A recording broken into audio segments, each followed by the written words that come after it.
بسم اللہ الرحمن الرحیم۔ روزے کا مقصد گناہوں سے بچنا ہے۔ حضرت ابو ہریرہ رضی اللہ تعالی عنہ سے مروی ہے کہ آپ صلی اللہ علیہ وسلم نے فرمایا، کھانے پینے سے بچنے کا نام روزہ نہیں ہے بلکہ گناہوں سے بچنے کا نام ہے۔ حضرت ابو عبیدہ رضی اللہ تعالی عنہ سے مروی ہے کہ آپ صلی اللہ علیہ وسلم نے فرمایا، روزہ اس وقت تک ڈھال ہے جب تک کہ اسے پھاڑ نہ دے۔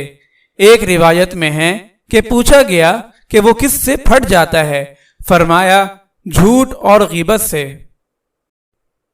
فائدہ: جس طرح کسی چیز کے پھٹنے سے وہ چیز برباد ہو جاتی ہے، اس کا فائدہ اور نفع ختم ہو جاتا ہے، اسی طرح روزے میں جھوٹ، غیبت اور دوسرے گناہوں سے نہ بچنے کی وجہ سے اس کا ثواب اور نفع ختم ہو جاتا ہے، کیونکہ روزے کا مقصد ہی تقوی اور گناہوں سے بچنا ہے، اور جب یہ مقصد ہی حاصل نہ ہوا تو روزہ بے فائدہ اور لا حاصل رہا۔ اگر آپ اس صدقہ جاریہ میں شامل ہونا چاہتے ہیں تو چینل کو سبسکرائب کریں اور لائک اور شیئر کرنا نہ بھولیں۔ جزاک اللہ خیرا۔